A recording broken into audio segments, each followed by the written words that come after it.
Para todos aquellos hermanos que todavía no han llegado, Señor, te pido su protección y su amparo. Que tú, Señor, tomes cuidado del control de sus vehículos, especialmente el día de hoy, que ha descendido lluvia del cielo, Señor, está lloviendo por tu voluntad.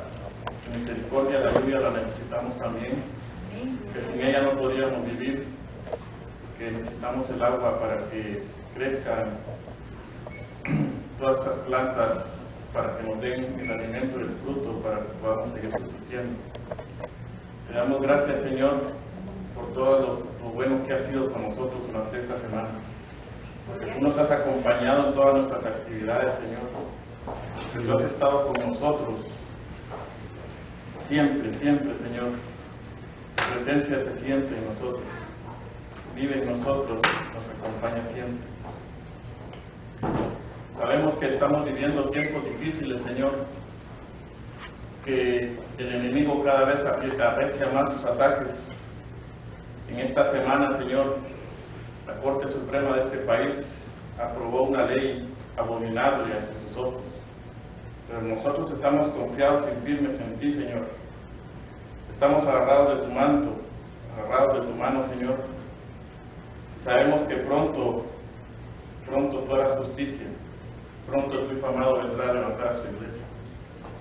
Por eso debemos estar alertas y preparados en ayuno y oración para poder, Señor, estar bien ante tus ojos, Señor, que te hemos tomado en cuenta en este día que tú nos levantas. Te doy las gracias, Señor, por tus obras y tus maravillas en todos nosotros.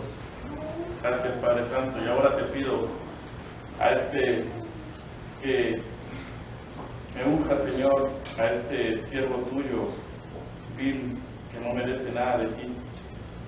Que me des palabras, Señor, a que tú quieras traer a tu pueblo, que me utilices como un vaso útil para tu servicio. Oh, te lo agradezco, Señor, te lo ruego, suplico en el poderoso nombre de tu Hijo amado Jesucristo, quien está sentado a tu diestra, Señor, gobierna juntamente contigo con autoridad y gloria, y pronto viene por su pueblo. Amén. Bien, hermanos, el día de hoy vamos a la lección, al estudio bíblico, como bien dicho, número 22, que lleva por título La injusticia detiene la bendición. La base bíblica se encuentra en Nehemías 5, del 1 al 12. Si todos pudiéramos, por favor, poner atención y estar enfocados, se lo voy a explicar. Los voy a agradecer mucho. Bien, el pensamiento central dice así: cuando se da lugar a la codicia, la ambición y los negocios fraudulentos, la moral del pueblo de Dios decae considerablemente. El texto áureo: cuando tu hermano empobreciere y se acogiere a ti, no le darás tu dinero a usura, ni tus víveres a ganancia. Esto se encuentra en Levítico 25, del 35 al 37. Y ahora la lectura antifonal se lee en el nombre del Padre, del Hijo y del Espíritu Santo. Amén. Nehemías 5:1. Entonces hubo gran clamor del pueblo y de sus mujeres contra sus hermanos judíos. Había quien decía: nosotros, nuestros hijos y nuestras hijas, somos muchos, por tanto, hemos pedido prestado grano para comer y vivir. Y había quienes decían: hemos empeñado nuestras tierras, nuestras viñas y nuestras casas para comprar grano a causa del hambre. Y había quienes decían: hemos tomado prestado dinero para el tribuno del rey sobre nuestras tierras y viñas. Ahora bien, nuestra carne es como la carne de nuestros hermanos, nuestros hijos como sus hijos, y he aquí que nosotros dimos nuestros hijos y nuestras hijas a servidumbre, y algunas de nuestras hijas lo están ya, y no tenemos posibilidad de rescatarlas, porque nuestras tierras y nuestras viñas son de otros. Y me enojé en gran manera cuando oí su clamor y estas palabras. Entonces lo medité y reprendí a los nobles y a los oficiales y les dije: ¿exigís interés cada uno a vuestros hermanos? Y convoqué contra ellos una gran asamblea. Y les dije: nosotros, según nuestras posibilidades, rescatamos a nuestros hermanos judíos que habían sido vendidos a las naciones, y vosotros vendéis aún a vuestros hermanos y serán vendidos a nosotros. Y callaron, pues no tuvieron que responder. Os ruego que les devolváis hoy sus tierras, sus viñas, sus olivares y sus casas, y la 1/10 parte del dinero, del grano, del vino y del aceite que demandáis de ellos como interés. Y dijeron: lo devolveremos y nada les demandaremos. Haremos así como tú dices. Entonces convoqué a los sacerdotes y les hice jurar que harían conforme a esto. Que el Señor siga añadiendo bendición a su ya santa y bendecida palabra. Este servidor de ustedes tiene a su cargo el día de hoy a desarrollar la lección. Entonces voy a empezar haciendo una pregunta en general. ¿Quiénes leyeron la lección del día de hoy? Amén. ¿La leyeron? lección del día de hoy. Yo tengo que estar aquí porque yo estaba diciéndole que no era la 21, yo estudié la 21. Pues estamos en la misma, no hay confusión, no sé qué pasó. Ahí. Bueno. Bien, hermanos, entonces vamos a empezar haciendo otra pregunta, y yo quisiera que el hermano José nos dijera qué entiende él por injusticia. Injusticia, bueno, como su palabra misma lo dice, es la falta de justicia, es la ausencia de ecuanimidad, ¿verdad? De igualdad, de los derechos se han violado básicamente, ¿verdad? Y hay una violación a la ley, es una injusticia, falta de justicia. Okay. ¿Qué nos puede decir nuestra hermana Ivette? ¿Qué entiende ella por injusticia? Injusticia es cuando personas o líderes o gente del gobierno trata de manera mediocre a otras personas que abusan de ellos. Bien, voy a leer la definición según lo que yo encontré en el diccionario, y dice: injusticia, falta o ausencia de justicia, de bien común y equilibrio. Se refiere generalmente a la ilegalidad, a la negligencia, a la mala conducta o abuso que no ha sido corregido. Más claro no podría estar. Entonces, acá en este estudio bíblico del día de hoy, se desnuda nuevamente otro gran fallo del pueblo de Israel: la codicia, la ambición, la usurería. ¿Y por qué digo esto? Porque siendo Nehemías gobernador, como lo dice acá, se levantó un gran clamor, una gran protesta del pueblo judío y de sus mujeres contra sus hermanos judíos. ¿Pero por qué de esto? Bueno, la razón la explica acá el autor cuando nos dice que esta fue una crisis provocada por la ambición de los más ricos y fuertes del pueblo, porque siempre va a existir gente que tiene un nivel social o un nivel económico más alto que uno, siempre. Por eso es que hay la llamada separación de clases entre las clases sociales dentro del mundo, ¿verdad? Las clases sociales, que para Dios todos somos iguales, no importa la cantidad de dinero que tengamos, o no, si tenemos alguno o no tenemos ninguno. Para el Señor todos somos iguales ante sus ojos. Y el pecado que comete aquel, y si comete el otro mismo pecado, no lo va a juzgar diferente, porque tiene dinero. como el mundo, ¿verdad? Sí, adelante. Y en este tiempo y en tiempos anteriores, no tanto que esa gente que tenga posición, sino dentro de las mismas familias, hay familiares que tienen un poquito más y también tratan a sus mismos hermanos como que yo soy más que tú porque yo tengo más dinero. O sea, que entre familias también pasa. Y eso es lo que estaba pasando también aquí. Fíjense ustedes lo perjudicial que resulta el no saber dónde está uno parado y qué es lo que tiene, y reconocer qué es lo que el Señor le ha dado, especialmente para el pueblo judío. Estamos hablando del pueblo judío en este caso. Claro, si lo vamos a aplicar a los tiempos actuales, pues es algo diferente, ¿verdad? Porque nosotros no estamos enclavados dentro de ese pueblo judío, no somos parte de ese pueblo, pero en ese entonces el pueblo judío como tal había sido cautivo en Babilonia. Los mismos que estaban explotando a sus hermanos en ese entonces habían sido cautivos también. ¿Y qué era lo que estaba pasando? Que ellos mismos estaban también haciendo o aplicando el mismo yugo, la misma tortura que les aplicaron a ellos cuando fueron cautivos. No estaban ellos pues, y era más grave aún por el hecho de que siendo un pueblo de Dios, deberían haber tenido temor de Dios, deberían haber conocido que a Dios no le agrada eso, ¿verdad? O sea, simple, sencillo.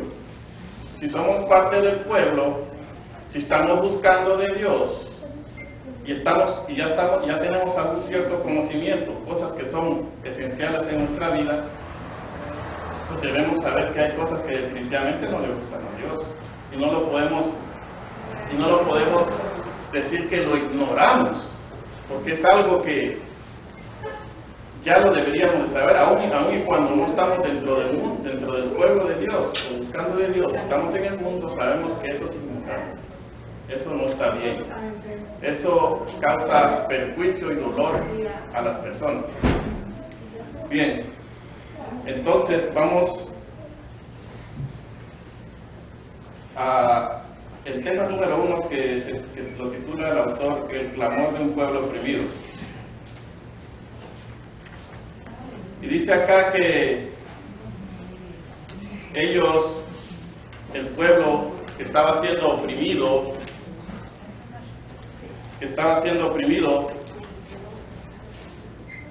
se levantó y salió a las calles a protestar públicamente por la opresión de la que estaban siendo objeto. Pero ¿cuáles eran las causas de que el pueblo de Dios en ese entonces estuviera pasando por todas esas penurias económicas y se vieran obligados a prestarle a aquellos que tenían más, a pedir? Dice acá que había una superpoblación, que las familias constituidas, sus matrimonios, se dedicaban a tener hijos sin restricción alguna. Ciertamente, y eso para el tiempo actual también, es una bendición. Un hijo es una bendición de Dios. Eso no se va a poner en discusión. ¿Sí o no, Liz?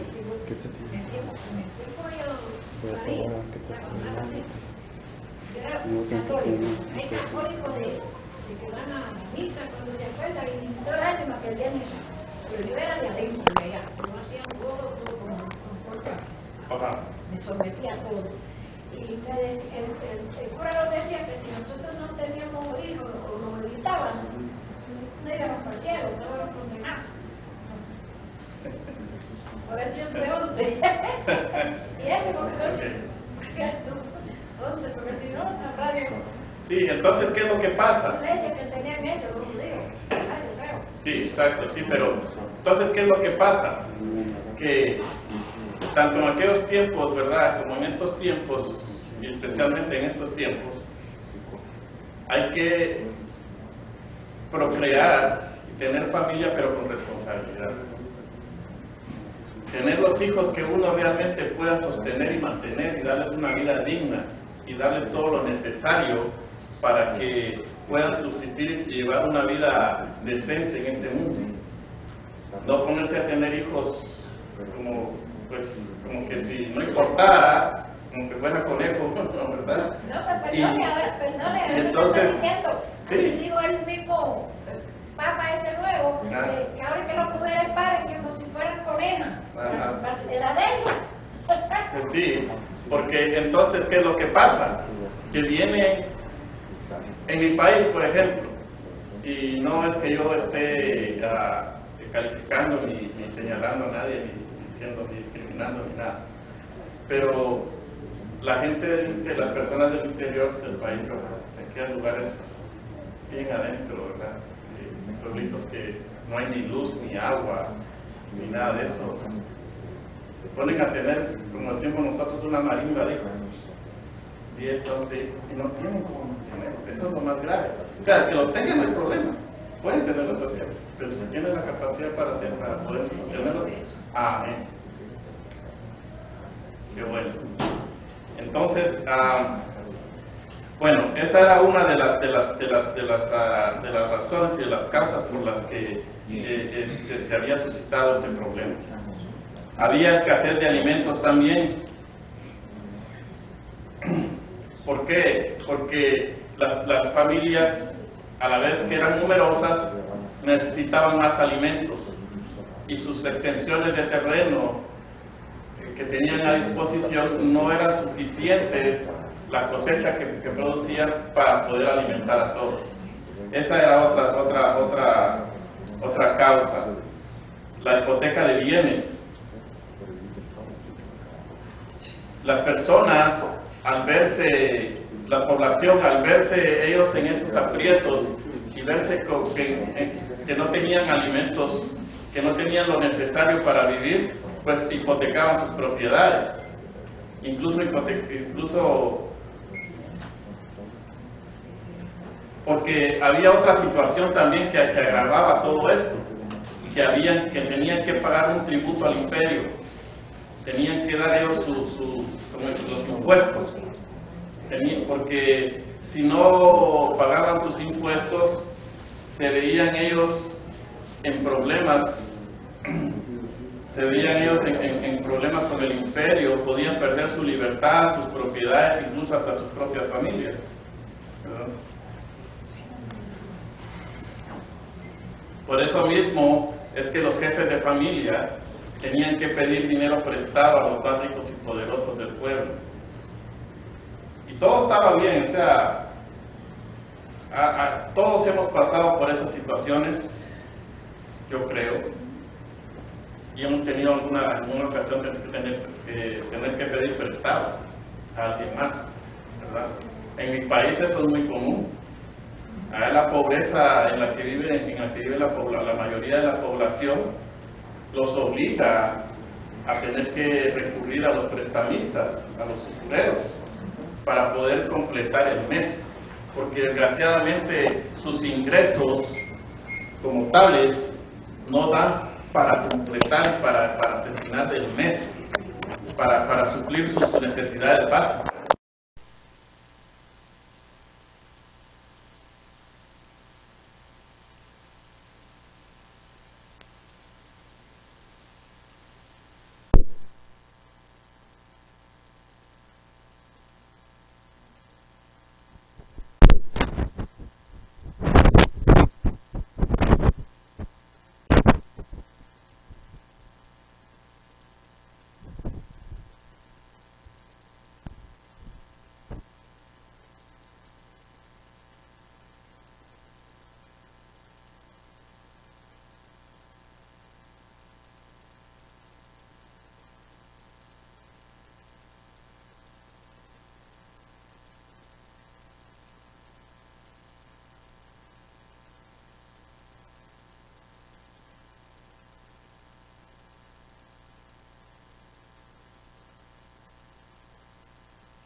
Y lo más grave de todo esto es que eso venía de sus propios hermanos, del mismo pueblo israelita, del mismo pueblo judío. Entonces, eso agravaba la situación. Y ellos clamaron en ese entonces y dijeron, y si me puede la hermana Angelita, si me puede leer el 5 del estudio bíblico. Hermano, que el Señor me lo siga bendiciendo. Amén. Ahora bien, la carne es como la carne de nuestros hermanos, nuestros hijos como sus hijos. He aquí que nosotros dimos nuestros hijos y nuestras hijas a servidumbre, y algunas de nuestras hijas lo dejarán ya, y no tenemos posibilidad de rescatarlas, porque nuestras tierras y nuestras viñas son de otros. Vean ustedes aquí el clamor, el dolor que expresa el pueblo judío cuando dicen ellos, nuestra carne es como la carne de nuestros hermanos. O sea que somos uno solo. Somos uno solo. Entonces, no era inconcebible, era difícil de creer que, como dicen, tu propia sangre te estuviera causando daño, te estuviera causando ese dolor, ese agobio, esa tribulación,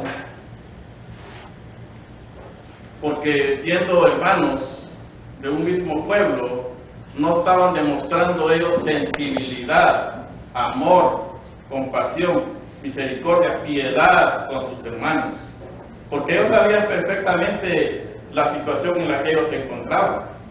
Ellos sabían la escasez que ellos estaban padeciendo, los momentos difíciles que estaban viviendo a causa de la falta de recursos que tenían, y no tuvieron la sensibilidad, no tuvieron el amor y la misericordia. No, en pocas palabras, no pusieron en práctica lo que el Señor les había, lo que a través de la palabra del Señor habían aprendido. Y eso pasa, y eso desgraciadamente viene ocurriendo desde siempre. Y en los tiempos actuales lo estamos viendo. Lo estamos viendo con más frecuencia.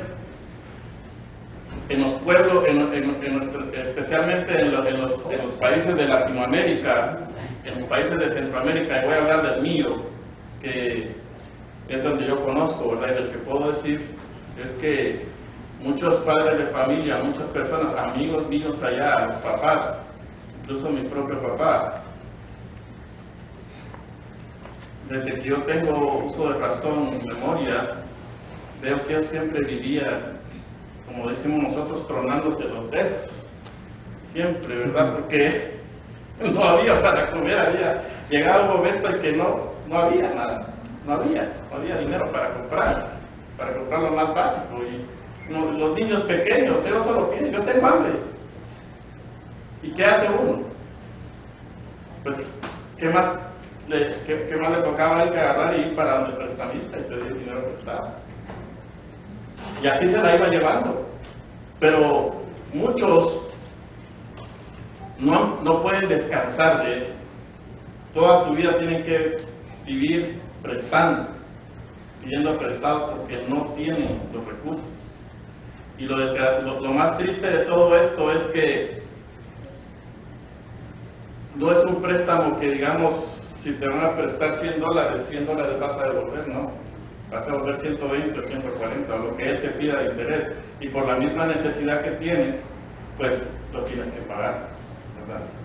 Entonces están siendo pues prácticamente oprimidos, ahorcados económicamente. Entonces por eso es que ellos levantaban este clamor y decían que nuestra carne es como la carne de nuestros hermanos, que hemos dado a nuestras hijas y nuestros hijos en servidumbre, y que inclusive decían no tienen posibilidad de rescatarlas porque los estaban dando prácticamente a esclavitud. Y según dicen, estas personas que les prestaron, que les facilitaban ese dinero, incluso ya estaban vendiendo a sus hijos a personas que eran tratantes de esclavos en ese entonces, que las vendían a otros para que les sirvieran, ¿verdad? Entonces, dice acá en Levítico 25 del 35 al 43, el Señor expresa claramente acerca de lo que es la usurería. ¿Qué es lo que Él dice acerca de esto? Dice: en caso de que un hermano tuyo empobrezca y sus medios para contigo decaigan, tú lo sustentarás como a un forastero o peregrino, para que viva contigo. No tomes interés y usura de él, mas teme a tu Dios para que tu hermano viva contigo. No le darás tu dinero a interés, ni tus víveres a ganancia. Yo soy el Señor vuestro Dios, que os saqué de la tierra de Egipto, para daros la tierra de Canaán, y para ser vuestro Dios. Y si un hermano tuyo llega a ser tan pobre para contigo, que se vende a ti, no lo someterás a trabajo de esclavo. Estará contigo como jornalero, como si fuera un peregrino. Él servirá contigo hasta el año de jubileo. Entonces saldrá de ti él y sus hijos con él, y volverá a su familia, para que pueda regresar a la propiedad de sus padres. Porque ellos son mis siervos, los cuales saqué de la tierra de Egipto. No serán vendidos en venta de esclavos. No te enseñorearás de él con severidad, más bien teme a tu Dios. Y entonces el Señor ya lo estaba anticipando en su palabra. Él sabía lo que iba a pasar, y ya Él había puesto, por así decirlo, ¿verdad?, las reglas, la ley, para evitar precisamente que esto sucediera. ¿Sí? Me viene a la mente la situación de los bancos y cómo ellos lucran también, ¿verdad? Y cómo se puede aplicar esto, si hay alguna excepción en este caso, y en qué casos ellos están cayendo en falta, ¿no? Esa es mi pregunta. ¿Pregunta? Sí. Repetime la pregunta. Si los bancos están cayendo en algún tipo de falta cuando están haciendo préstamos, o si, cómo se aplica esta ley que acabas de leer a las instituciones financieras, ¿verdad? Sí, bueno, hay una situación bien clara en todo esto, y es el hecho de que ante los ojos de Dios ese es dinero maravilloso, porque lo estás ganando sin esfuerzo alguno, sin haber hecho un trabajo para poder tener derecho a aquel dinero. Entonces sí están ellos también atentando también, claro que sí, ¿verdad? Pero volviendo al caso acá que nos ocupa, el problema acá no era solamente el caso, el préstamo en sí. Y cuando se habla de no le des tus bienes a susurra, dime un poquito quién era susurra, porque también David habla también, ¿verdad? Usura, ¿no será? Usura. Sí, mira. Háblame un poquito de usura. Sí. Mira, aquí yo tengo precisamente la definición de lo que es un usurero. Dice: el usurero es la persona que se dedica a prestar dinero que hay que devolver a un interés excesivamente alto. O sea, sí, para ampliarte y que quedemos claros en eso, es que la usura es el préstamo a interés, lo que llamamos nosotros comúnmente en nuestro país aciotistas, ¿verdad? Que son las personas que se dedican a prestar dinero a quien lo necesita a cargo de un interés elevado, ¿verdad? A veces es del 20, del 30%, lo que ellos digan, porque no hay regulación para ellos. Ellos prestan su dinero con ciertas condiciones, como ellos quieren, y si uno está dispuesto a aceptarlo, pues está bien, y si no, pues no, lo deja ahí, nadie lo obliga. Y hay situaciones en las que no hay otra alternativa, no hay de dónde escoger, para dónde agarrar, y lo tienen que hacer, sabiendo uno a lo que se está exponiendo, ¿verdad? Al cobro, sí. Lo que pasa es que en este caso el usurero, como te hizo la pregunta del banco, el usurero mira la condición de la persona que le va a pedir prestado, ¿entiendes? Y a base de eso es que utiliza la maña, ¿entiendes? Con la condición de que te lo va a ofrecer a un nivel más alto, ¿entiendes?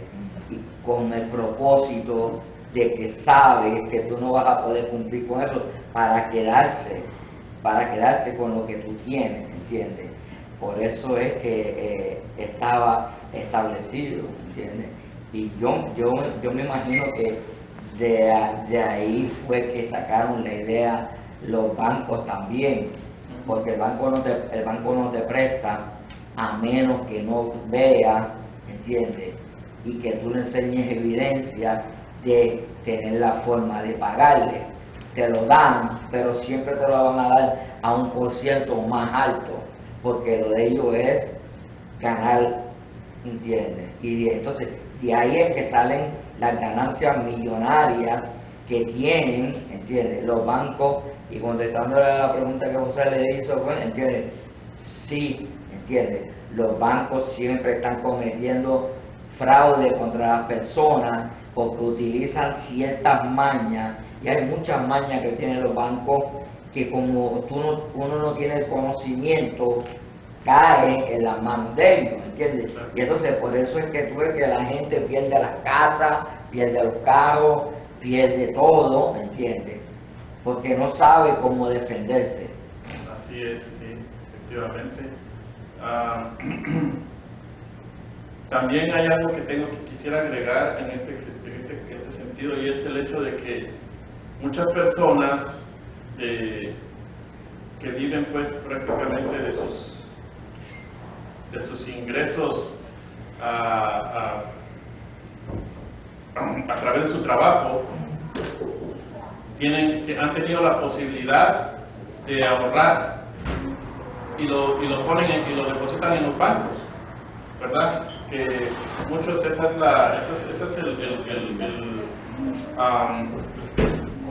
lo que se estila, ¿verdad? Uno va y deposita su dinero y va acumulando un cierto ahorro ahí. Ese dinero que uno deja ahí guardado, también sacan provecho los bancos de él, porque ese es el dinero que ellos utilizan para moverlo en diferentes inversiones que hacen y le sacan ganancias. Para ellos. Y para ellos, claro, para ellos. A ti no te van a dar nada, no, porque tú cuando vienes a decir, y mis intereses, ahí tienes tus 2 pesos, tus $5, tus $10, por 5 o 10 años que has tenido tu dinero ahí. Oye, por favor, ¿verdad? O sea, ellos nunca pierden, nunca pierden, para ellos todo es ganancia, todo es ganancia. Entonces, vamos entonces ahora a cuál fue la reacción de Nehemías al escuchar todo esto. Y está en el título El dolor de un hombre de Dios, del 6 al 11. Vamos a pedirle a mi hermano José que me lea el 6 y el 7, por favor. Y me enojé en gran manera cuando oí su clamor y estas palabras. Entonces lo medité y reprendí a los nobles y a los oficiales y les dije: exigid interés cada uno a vuestros hermanos, y convoqué contra ellos una gran asamblea.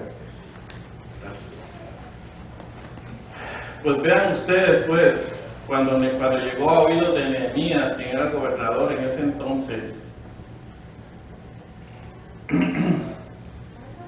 sobre lo que estaba sucediendo, lo que le estaba ocurriendo al pueblo pobre de Israel, a los judíos, a los exiliados, ¿verdad?, aquellos que habían venido del cautiverio, se enojó en gran manera.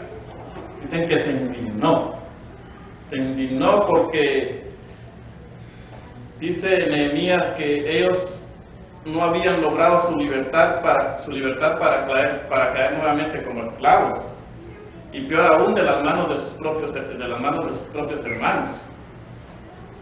Y por eso Nehemías convocó al pueblo para llamarles la atención, porque los mismos que le estaban causando ese perjuicio, ese dolor al pueblo de Israel eran sus propios hermanos, que también habían sufrido el cautiverio en Babilonia.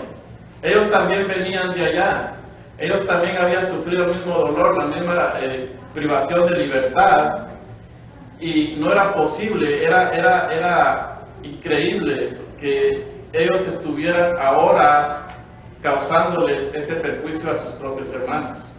Por eso es que Nehemías se indignó, se enojó mucho sobremanera y los llamó, y les llamó la atención. Y dice acá que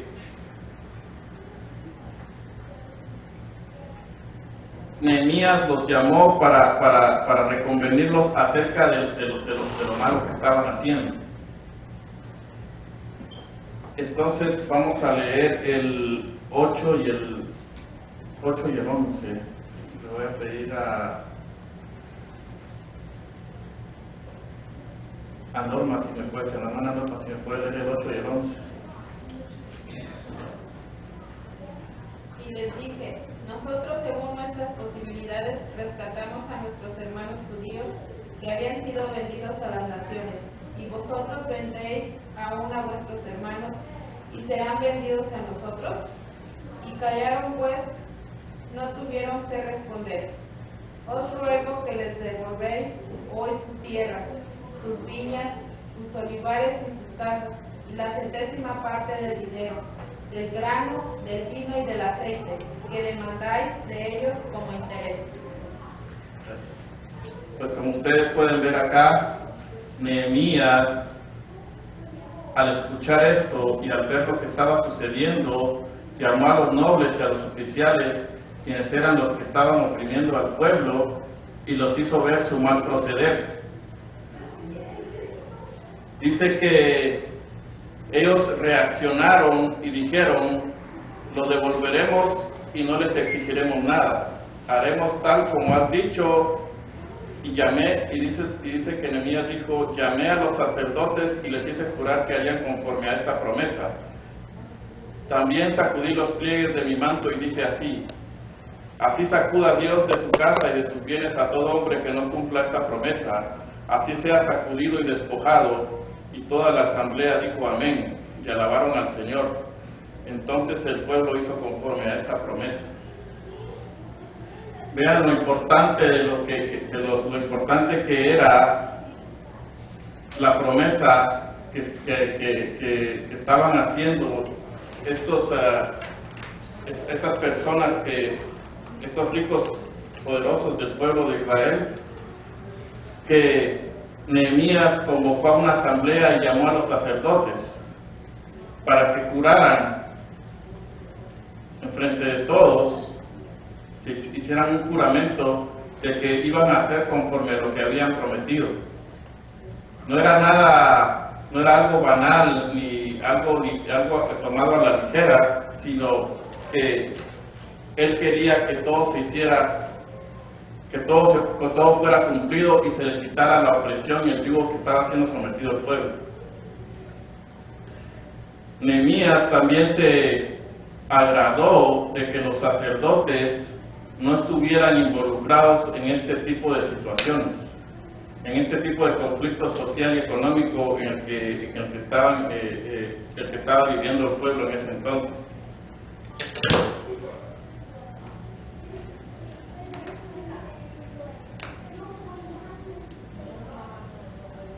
Dice que Nehemías, cuando habló con ellos, les reconvino y les hizo ver que aquellos a quienes oprimían eran hermanos suyos, que habían sido rescatados recientemente de las manos de los gentiles, y que era un gran pecado oprimir de esta manera a los pobres. Porque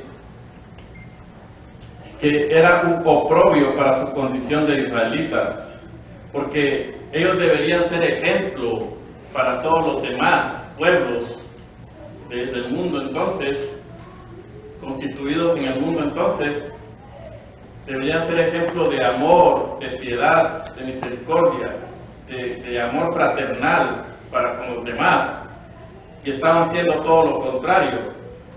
Por eso es que nosotros debemos de cuidarnos de nuestro actuar, de nuestra forma de conducirnos ante el mundo, porque muchos ojos están puestos sobre nosotros.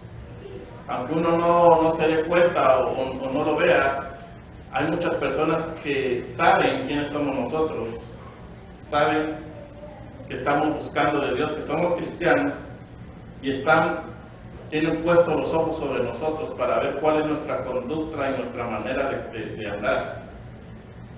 Y están esperando nomás los que son pues malos, ¿verdad? Y que no tienen el amor de Dios, están esperando que uno cometa un error para señalarlos.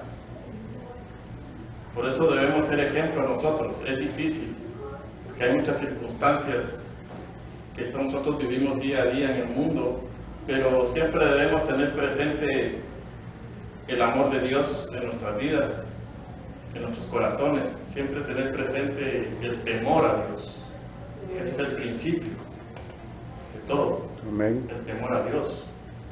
Si no tenemos temor en nuestros corazones, no tenemos nada, porque todo nos va a parecer bueno cuando en realidad no lo es.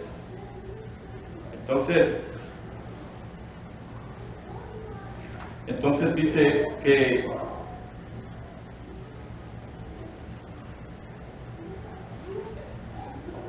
gracias a que había un líder justo y bueno y que era temeroso de Dios, que buscaba de Dios siempre y que estaba sujeto a su ley. Qué importante es eso, ¿no? Tener un líder que realmente tenga temor de Dios, que sea obediente y que sea observante de la ley del Señor, para que pueda actuar en justicia a favor de su pueblo y a favor de todo aquel que lo necesite. Porque Nehemías, gracias a su liderazgo, a su nobleza, gracias a esos factores, a su nobleza, a su liderazgo, a su temor, a su temor a Dios y al conocimiento de su ley, muy importante también, es que él pudo actuar en favor del pueblo de Dios. Él pudo reconvenir a aquellos que estaban haciendo mal. Y entonces el favor de Dios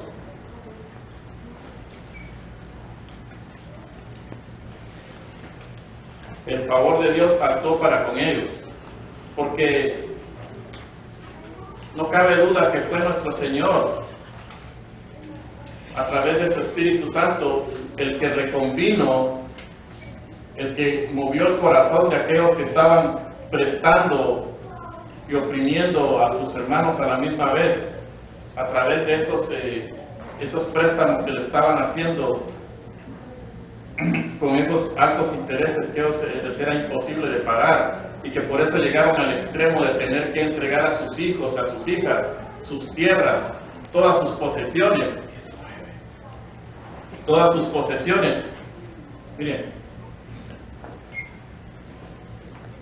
todas sus posesiones, porque no tenían cómo responder, además de que también tenían que pagar un tributo al imperio. Entonces, ahí sí que, como dicen, les llovió sobre mojado. Les llovió sobre mojado y no tenían forma ellos de responder. Por eso es que se levantó ese clamor para expresar el dolor, la desesperación, la angustia que sentían al verse oprimidos y al verse obligados a entregar lo poco que tenían, e inclusive hasta lo más preciado que era para ellos sus hijos, sus hijas, y verlos a ellos sufrir la esclavitud, sufrir el oprobio, la privación de su libertad, cuando en realidad eso no debería estar pasando. Por eso es que se levantaron y hubo una respuesta de parte de Dios. Por eso es que el siervo del Señor, Nehemías, se levantó indignado y reconvino y exigió a todos aquellos que estaban haciendo mal a que corrigieran su camino, a que devolvieran lo que habían tomado de más de aquellas personas y que no siguieran haciendo eso más, porque eran el pueblo de Dios. Ellos también habían sufrido oprobio, ellos también habían sufrido esclavitud, y no era posible que estuvieran repitiendo ellos mismos lo que habían sufrido anteriormente, porque ellos no fueron libertados para ser esclavos.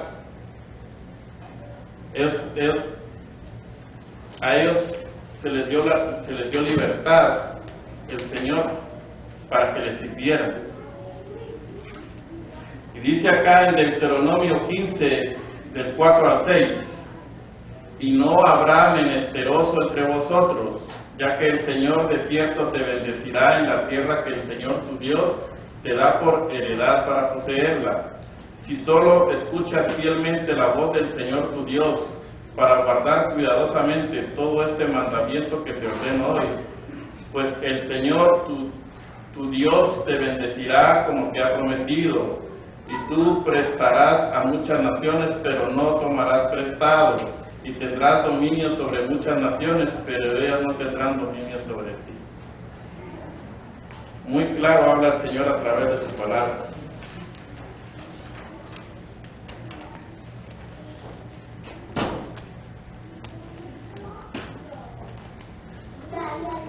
Y entonces,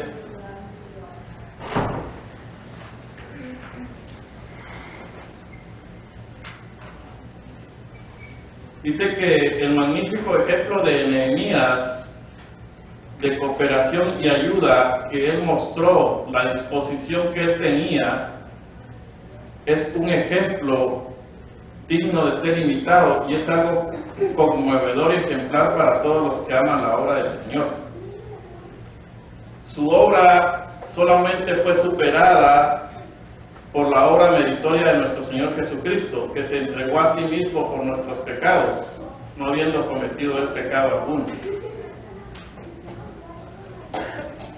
Entonces, como nos dice el apóstol Pablo, por amor a vosotros se hizo pobre, siendo rico para que vosotros con sus pobrezas fueseis enriquecidos.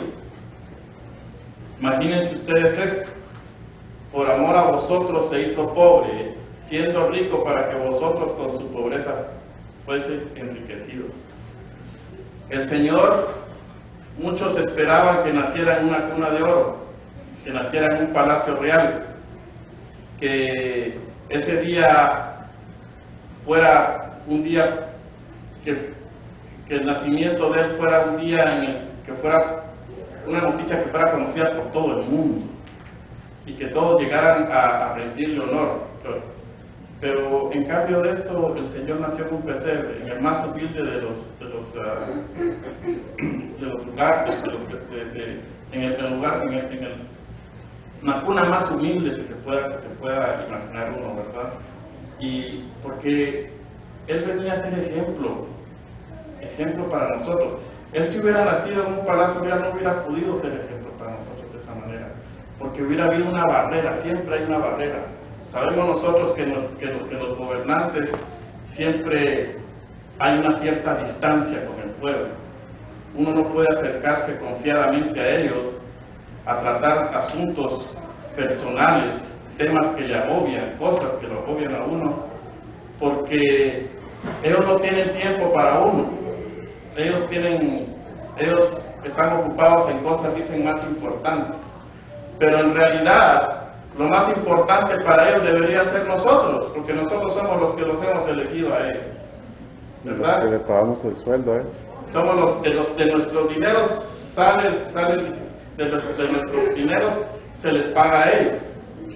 Pero nosotros no tenemos esa posibilidad. Por eso el Señor nació en cuna humilde, hijo de un carpintero.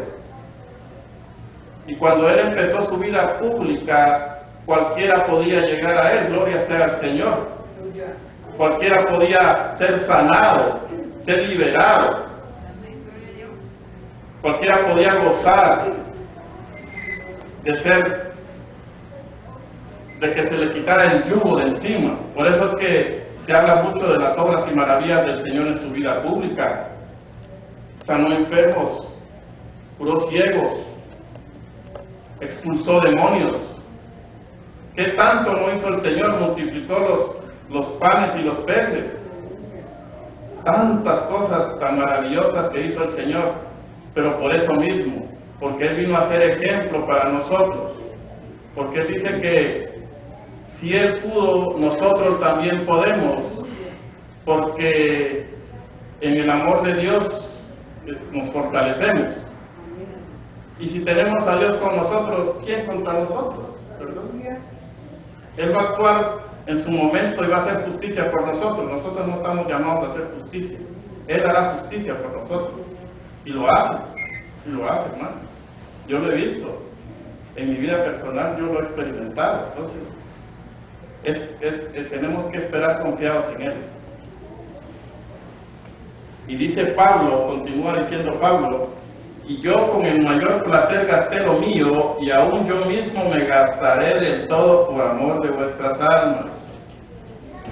Es por eso que cuando nosotros abrazamos esta carrera del cristianismo, venimos a los pies del Señor, venimos a buscar su rostro, tenemos que estar conscientes de que nuestra vida a partir de entonces no será fácil. Habrá mucho sufrimiento, habrá mucho dolor, habrá mucha prueba, pero nosotros debemos estar siempre prestos y listos para servir al Señor. Debemos gastarnos del todo, completamente, entregar todo lo que somos, sin reserva alguna y sin límites, porque así lo demanda el Señor. Por eso mismo es que Nehemías tomó pues acción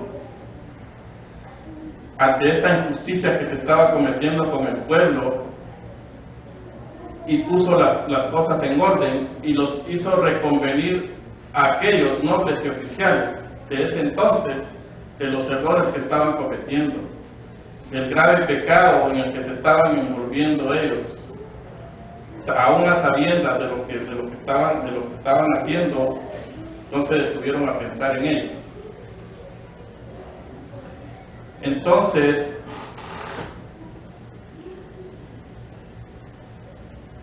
en el resumen general, el autor nos habla acerca de los tiempos actuales y de cómo es pues que muchos gobernantes, que eso es algo que se está dando desde hace muchos años atrás. Desde hace muchos años está sucediendo este fenómeno, esta situación de que muchos que llegan al poder y que siguen llegando al poder, especialmente en los pueblos de Latinoamérica, solo llegan para enriquecerse. Que ven el puesto, el ganar una elección para un cargo público, lo ven como que se estuvieran sacando la lotería, porque llegan a saquear las finanzas de los gobiernos, de los pueblos, el dinero que le pertenece a todo el pueblo. Llegan a hacer mal uso de él y a abusar del poder que se les confirió. Lamentablemente eso ha sucedido y sigue sucediendo hoy en día. Pero ya el Señor está empezando a hacer justicia con todos aquellos que están haciendo mal también. Ya se están viendo muchos que están cayendo por todas sus acciones, por todas sus ilegalidades, por todos sus actos de corrupción. Ya hay un clamor de los pueblos. En mi país y les voy a comentar esto brevemente porque hay una similitud con lo que está pasando acá con el tema del día de hoy.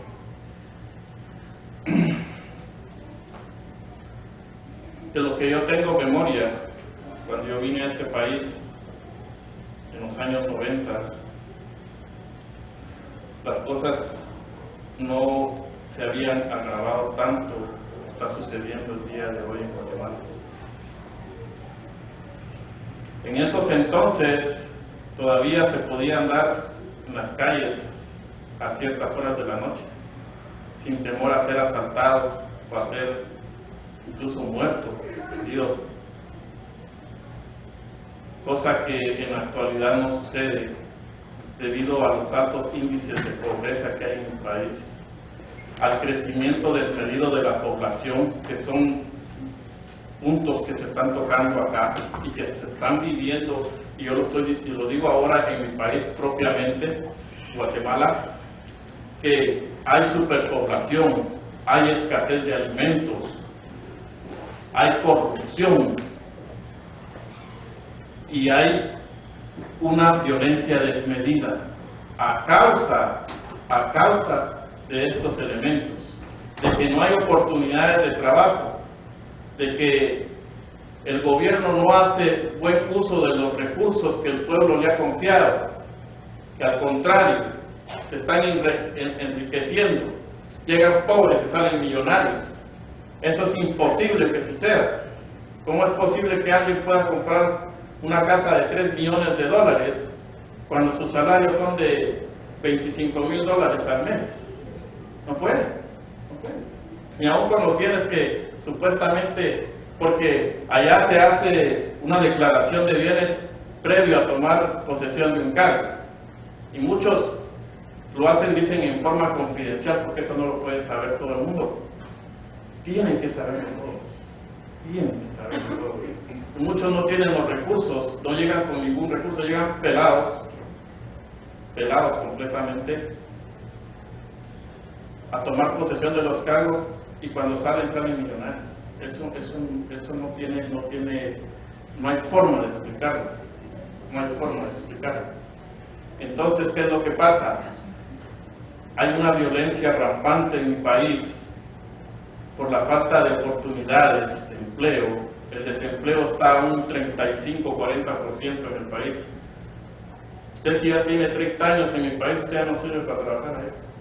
Ya no hay oportunidades para usted, ni para mí, mucho menos. No hay oportunidad de trabajo, ya no lo toman en cuenta, ya no se toman en cuenta, ni aún y cuando sea profesional. Entonces muchos, y más aún con todos estos pandilleros que expulsaron de acá, de los Estados Unidos, y los enviaron a sus países, a los países de Centroamérica, estos están extorsionando y acosando a la población honrada.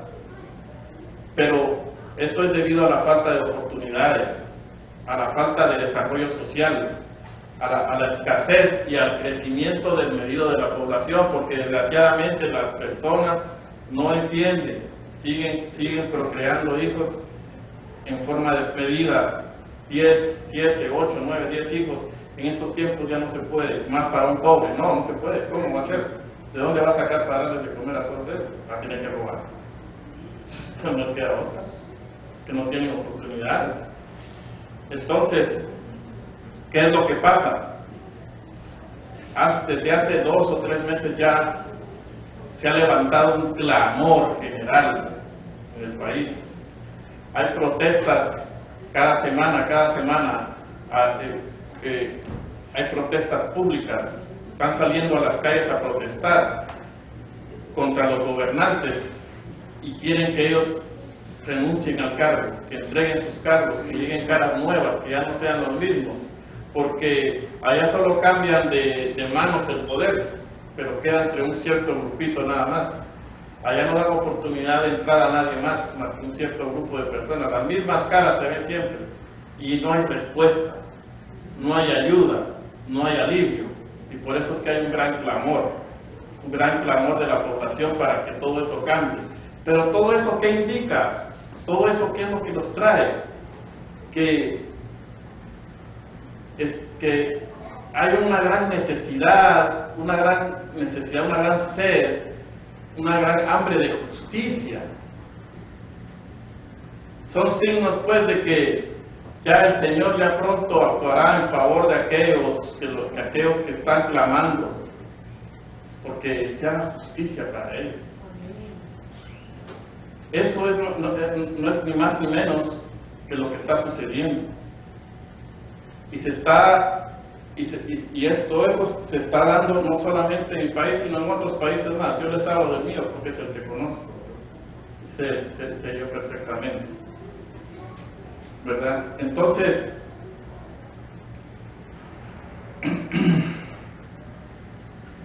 hacen falta líderes de calidad, líderes buenos. El Señor anda buscando a hombres que quieran al mundo impactar.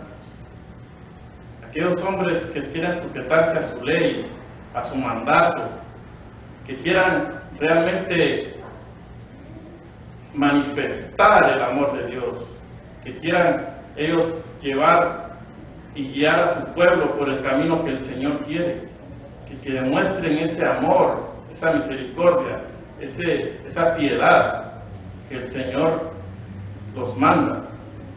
Porque sin eso, pues, ¿cuáles son nuestros frutos entonces? ¿De qué estamos hablando? Si nosotros, como iglesia, como miembros, como líderes, como pastores, como lo quieran llamar ustedes, no demostramos amor fraternal, no demostramos misericordia, piedad y ese sentido de servicio que debemos tener para con nuestros hermanos, primeramente, y para aquel allá afuera que lo necesite. Entonces, ¿de qué estamos hablando? ¿De qué es lo que estamos buscando? ¿Qué es lo que estamos demostrando? Debemos, pues, si esta lección del día de hoy, pues, nos deja una enseñanza también, que nosotros debemos también actuar en favor de aquel que lo necesita, de nuestros hermanos que lo necesitan. Debemos estar todos unidos, todos juntos, unánimes, con un solo propósito, porque somos parte del cuerpo de Cristo. Y el dolor que siente, cuando tú sientes dolor en una parte de tu cuerpo, en un dedo, en un pie, tu estómago, todo tu demás cuerpo se concentra en eso. Ya no tienes paz. Estás tú, tu mente, tu corazón, todo está puesto en el dolor que sientes en ese momento. Tu atención está centrada en eso. Entonces, esto lo hago con un ejemplo gráfico de que todos somos parte del cuerpo de Cristo. Y si alguien está sufriendo, nosotros vamos a sufrir con él también. Debemos ayudarlo, debemos animarlo. Y si es necesario la ayuda material, pues debemos dársela también si la tenemos. Si es la ayuda espiritual, debemos dársela si nosotros podemos hacerlo. Darle una palabra de ánimo. Hay veces que solo necesitamos un abrazo para sentirnos bien. Estamos demostrando el amor de Dios. Vamos a hacerlo. Porque para eso somos llamados, para eso estamos aquí, para ser unas mejores personas de Dios. Gloria sea al Señor. Amén. Aleluya. Maravilloso eres Dios. Poderoso es el Señor.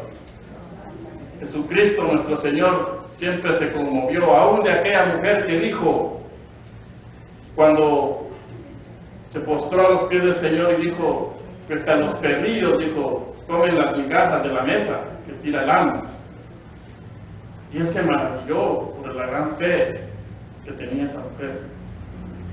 Entonces nosotros debemos demostrar también ese amor, debemos reflejar el crecimiento que hemos tenido. Debemos demostrarlo.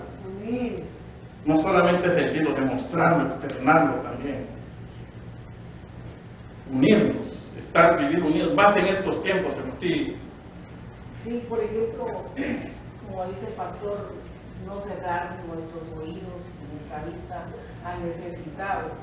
decirle Dios va a proveer, pero también tratar de nosotros y bendecir. Eso Amén. hablábamos con mi hermano ayer en la noche, que cuando tú bendices, el Señor me bendice a mí. Amén. Que siempre tenemos que pensar en los pobres. Amén. Porque allá en Guatemala, ¿verdad? Estábamos faltos de recursos.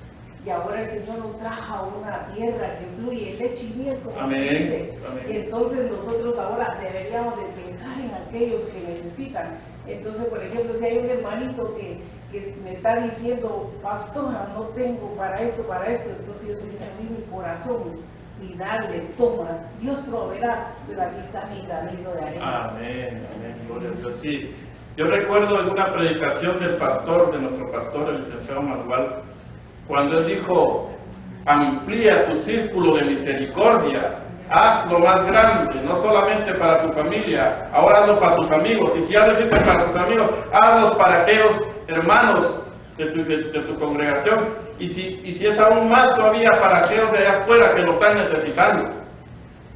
Eso es lo que debemos poner en práctica nosotros, crecer en amor y en misericordia. Gloria sea al Señor.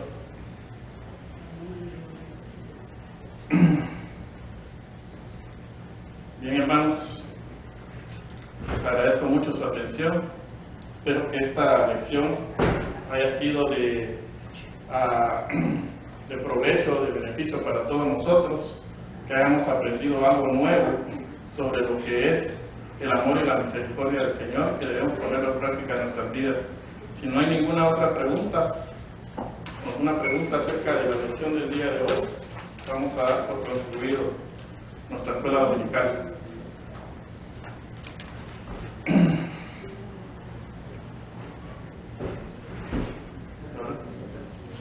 Vamos a tener ahora nosotros a nuestro pastor para que venga a dar un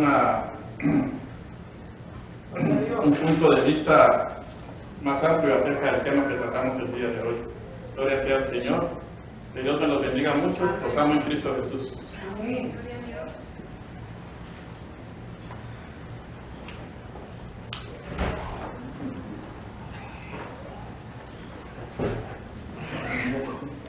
Gloria a Dios.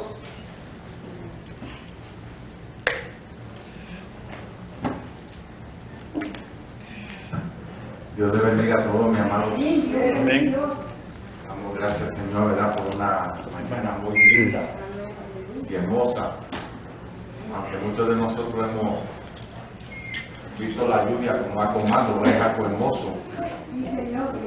Es la que riega la tierra, da sostenimiento, Amén. sacia la sed. Que muchas cosas vienen de la lluvia, ¿verdad? Que son muy provechosas para la humanidad, animales, plantas, etc. Y yo siempre he tenido una costumbre, les voy a decir a ustedes, yo siempre decía, el tiempo está malo. ¿Verdad que cuando nosotros usamos esa expresión, verdad? Y yo te veía a un pastor que me reprendía cada vez que lo decía, porque dice, el tiempo no está malo, eso es bueno. Porque la tierra necesita la lluvia, amén, que viene de arriba. Sí, y lo podemos ver nosotros somos bendecidos en esta parte del país, porque ustedes no sé si están informados, pero en California hay una sequía extrema, Amén. que ellos están deseando que llueva como llueve acá. Exactamente. Entonces, yo tengo la costumbre, y creo que en la mañana venía viajando con mis hermanas, amén, de México, y le decía, mira qué bonito, porque ya me reprendieron suficientemente para decir, no, que está bonito el tiempo y no, que no está malo. Es un hablar, ¿verdad? Yo entiendo que lo que estamos diciendo, yo hablaba de la misma manera, pero de verdad hay que mirar las cosas, porque la Biblia dice, todo lo que creó Dios fue bueno. La lluvia no es mala para declararla mala, sino buena. Lo único que nosotros, ¿verdad?, que somos un poquito más avanzados en edad, un poquito de agua nos enferma, ¿verdad? Y tenemos que cuidarnos. Eso, Dios bendiga la lluvia. Amén. Dios bendiga la lluvia. y que todas las veces que pueda, que quiera que baje, gloria al Señor, y que es para nuestro provecho. Bueno, en esta mañana, mi amado, quiero hacer una pregunta, ¿verdad? Y quizá está dentro de lo que se platicó aquí esta mañana, quizá usted lo vea como un estrecho, que estamos extendiéndonos, pero quiero hacer una pregunta. Dice ahí que Dios restaurará todas las cosas, ¿sí o no? ¿Verdad? Y que en los pensamientos centrales Dios tiene los recursos espirituales, humanos, inmateriales para que su obra vaya en adelante. Perdón. ¿Cuál lección está? Ah, perdón. Dios mío, que me falta la página.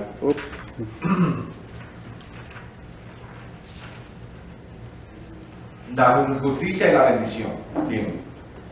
Dice ahí el pensamiento central, cuando se da lugar a la codicia, la ambición y los negocios fraudulentos, la moral del pueblo de Dios decae considerablemente. Una de las cosas que quiero hacer la pregunta: ¿cuántos creen que Dios está en control de todo? Amén. Gloria a Dios, Amén. aleluya. Amén. Amén. Amén. Amén. Amén. Yo quiero en esta mañana matar esa expresión. ¿Me permiten? Amén. ¿Me permiten? Denle 5 minutos máximo, a 10, perdón, máximo, 10 minutos máximo, para poder explicar lo que quiero decir con esta expresión. Si usted dice que Dios está en control de todas las cosas, entonces usted está diciendo que toda la maldad proviene de Dios. Si usted dice que Dios está en control de este mundo, las matanzas, la maldad hay que atribuírsela a Dios porque Dios está en control. ¿Ok? Porque usted está diciendo que Dios está en su control. Recuerden que dentro de una empresa, una organización, el que está en control, todo lo que está sucediendo en una empresa, todo lo que está sucediendo en un ambiente, en una iglesia, etc., lo que está sucediendo aquí está sucediendo por lo que está en el control. ¿Ok? Y el que está en control es responsable de todo lo que sucede. ¿Usted sabe eso? Es responsable de todo lo que sucede. Nosotros los cristianos tenemos ese famoso dicho, decimos que Dios está en control. Yo les quiero matar esa idea para traerlos a ustedes a la verdad. La verdad. ¿Cuál es la verdad? La Biblia dice en Hebreos que el Dios de este mundo, atienda bien, hay otro Dios en el mundo. Sí. Entonces, dice que ciega la visión de aquellos. Entonces, en otras palabras, Dios no está en control de este mundo. El que está en control de este mundo se llama el diablo. Porque ahí aplico lo que usted mismo dijo el otro día, que lo que es el mundo significa pecado. Eso mismo. Todo lo que es del mundo pertenece al Dios de este mundo, el diablo. Y él está en control, temporalmente. No dice, no es que va a estar siempre en control, porque tomó control. ¿Ok? ¿A quién se lo tomó? A Dios. La creación es de Dios, la creación le pertenece a Dios. Pero el control se ha ido de Dios porque está el Dios de este mundo controlando. Atienda bien. Es la razón que mucha gente tiene una idea equivocada de Dios y maldicen a Dios cuando algo sucede mal en sus vidas. Lo maldicen porque se creen por las expresiones cristianas que Dios está en control. Y por la expresión cristiana que Dios está en control, entonces hay que maldecir a Dios, porque si Él es el que estaba en control, Él fue el que permitió esta cosa. Él fue el que trajo a ISIS para hacer toda esta maldad en el mundo. Él fue el que levantó a Hitler. Él fue el que levantó todos estos hombres perversos que han matado miles. Nos atrevemos a decir estas cosas, que fue Dios. Cuando la Biblia dice que toda buena dádiva proviene ¿de dónde? De arriba, de Dios. Entonces, Dios no está en su control, en el control del mundo. El mundo está en control de Dios de este mundo.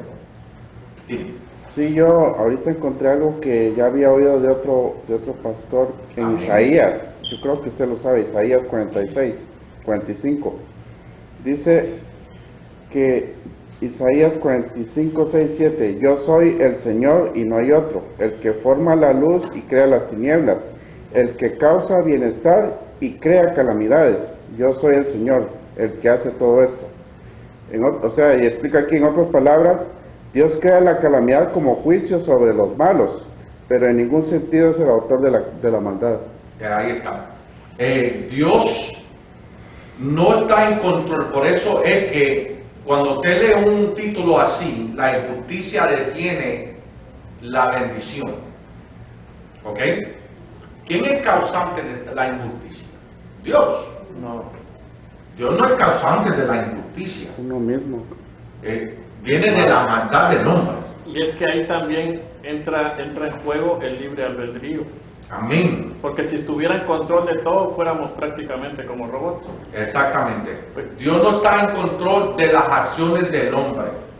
Recuerden que Dios le dio al hombre que gobierne la libertad de moverse como él desea. Pero dijo él, como le dijo a los jóvenes en el capítulo 12 del libro de Eclesiastés 11 y 12, dice: anda, joven, en los deseos de tu corazón, haz todo lo que te pareciera, lo que la vista te trayera, pero sabrá esto, lo dice, ahí está la exhortación, que sobre todas estas cosas te buscará Dios. En otras palabras, Dios le da la libertad a la juventud, que hagan como ellos quieran. Pero está en control de la naturaleza. Seguro que sí. La naturaleza está en control de Dios. Lo que no está en control, y atiendan la palabrería, el mundo. El Dios de este mundo. El mundo es sinónimo de pecado, de maldad, injusticia. Eso es el mundo. El mundo crea lo malo que hay dentro de este globo. Es el mundo, que es el pecado. Y el pecado siempre ha tenido una fuerza en contra de Dios. Es una batalla de bien y mal. Pero Dios tiene ubicado en todos los lugares del mundo, atienda bien, qué lindo es esto, porque donde dice, donde sobreabunda el pecado, ¿qué sobreabunda? Aleluya, sobreabunda la gracia. En otras palabras, aunque el mundo se trate de levantar con injusticia, aunque el mundo se trate, amén, de hacer de la suya, sobreabunda aquí la gracia de Dios, porque está en todo lugar. ¿Y qué es lo que es la gracia de Dios? Un don inmerecido tiene a usted en el medio de las tinieblas, para traer luz a un mundo caótico, un mundo malo, que nada más sabe practicar la injusticia. Atienda bien, los afectados de la injusticia, ¿quién son? Los pobres. Nosotros mismos. Los pobres, nosotros, ¿qué más? Los pobres, ¿qué más? ¿Qué son? Los que sufren la injusticia. Justos también. El justo. Justo. El justo es que sufre la injusticia. Porque el justo hace las cosas. Por eso que dice, el que oprime al justo tendrá su tiempo con Dios. Entonces, la injusticia, cuando es practicada, mi amada y mi amado, le quiero decir, de todas las cosas que el hombre pudiera hacer, es ser injusto. Dios detesta los injustos. Ahora, ¿cómo nos podemos cuidar nosotros como individuos? Que no practiquemos la injusticia. ¿Alguien me puede definir qué es la injusticia? La falta de justicia, la ausencia de justicia. La injusticia es la falta o ausencia de justicia, de bien común y equilibrio. Se refiere generalmente a la ilegalidad, a la negligencia, a la mala conducta o abuso que no ha sido corregido. Es una palabra del diccionario, amén, que lo define así. ¿Alguien me lo puede decir ahora en términos Más sencillo. más sencillos? Pues, vamos a hacerlo así. Lo que explicó fue perfecto. Yo tengo un entendimiento tremendo, eso yo no lo puedo mejorar. Pero yo quiero que algunos me entiendan y algunos entiendan un poquito mejor lo que se leyó. Abuso. ¿Qué? Abuso es una palabra. Arbitrariedad. Arbitrary. Amén. Maldad. Aprovecharse de los Aprovecharse. Crueldad. Crueldad, Que maldad. te venden un vehículo que tú sabes que vale 500, te lo venden por 1000. Eso es justo, ¿sí o no? Amén. Amén. Seguro que sí, eso es justicia.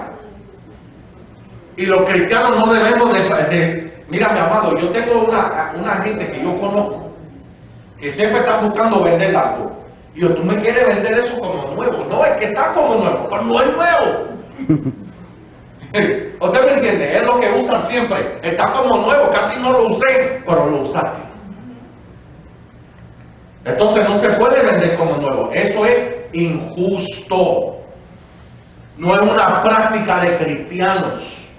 Y que muchos cristianos están practicando esto, vendiendo cosas que saben que no tienen el valor. Les voy a ayudar. Alguien me estaba vendiendo una televisión una vez. Esta televisión, cuando yo la compré, valía $1000. Está nueva, está buena. ¿Ok? Y yo te la voy a vender en 800.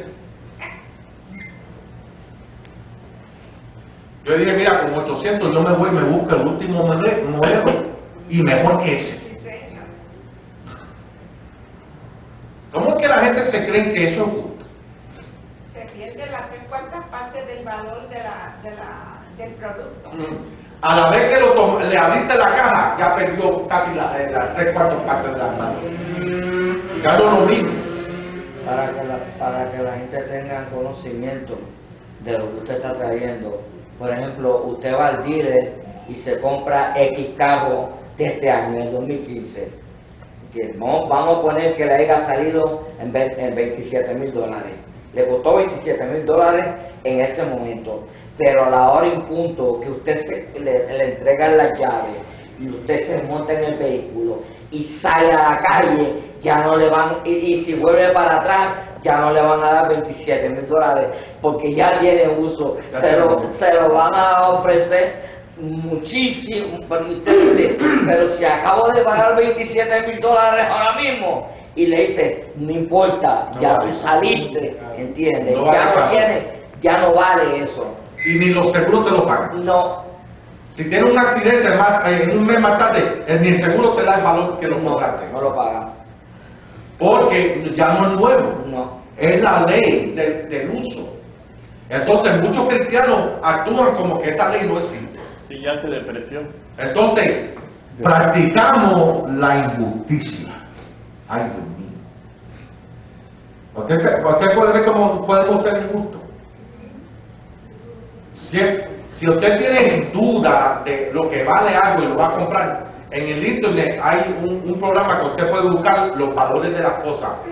¿Ok? ¿Qué es lo que valen actualizado? Usado y nuevo. Aquí se dio un caso precisamente en Tampa, en la ciudad de Tampa. Había un famoso juez que se llamaba Harry Lee Cohen. No se lo dio usted. Coe. No, pero bueno, él cogió fama de ser una persona implacable. Él en una ocasión, según dicen, y eso en el periódico, no lo estoy diciendo yo por tomar por decir, que a un señor por haberse robado, en aquellos años de los 70 creo que fue, por haberse robado un pan o una gallina, no sé, lo metió 20 años a la cárcel. Él era juez, lo metió 20 años a la cárcel. Esa fue una injusticia. Pero ¿qué fue lo que pasó con el tiempo? En los años 90 él era adicto al juego.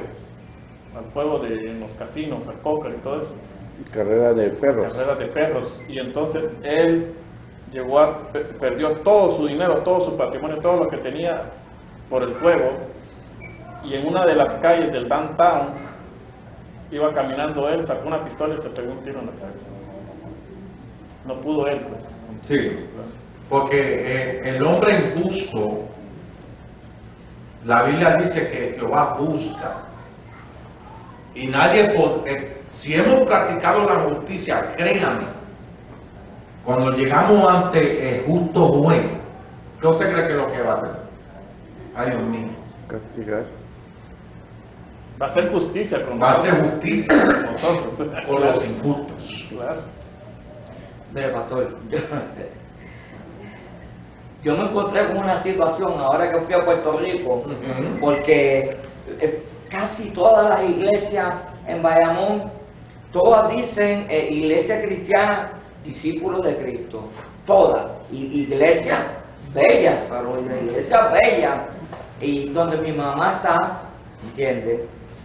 También es discípulo de Cristo, y yo le digo, oye mami, qué raro, porque anteriormente yo había venido y yo veía esta iglesia con unos nombres y ahora todas son, y entonces me dice, mira, lo que pasó fue lo siguiente, hubieron pastores que fueron al concilio para pedirle prestado para renovar las iglesias, y entonces el concilio le dijo que no, y eso es una injusticia. ¿Por qué? Porque usted sabe, entiende, que las iglesias todas, los diezmos van al concilio, y entonces ¿qué sucede? Se reunieron todos los pastores y dijeron, bueno, como ustedes no nos quieren prestar dinero, entiende, de los diezmos que nosotros le estamos dando, porque o lo están recibiendo, ¿qué sucede? Que le dijeron, esto es lo que hay, y se reunieron, bueno, nosotros queremos que nos entreguen las escrituras de nuestras iglesias, ¿entiendes? Sí, y eso se opusieron, yo le digo, bueno, pues esto es lo que hay, si ustedes no quieren, vamos a ir a la corte. Cuando dicen, vamos a ir a la corte, pero ellos dijeron, espérate, y le entregaron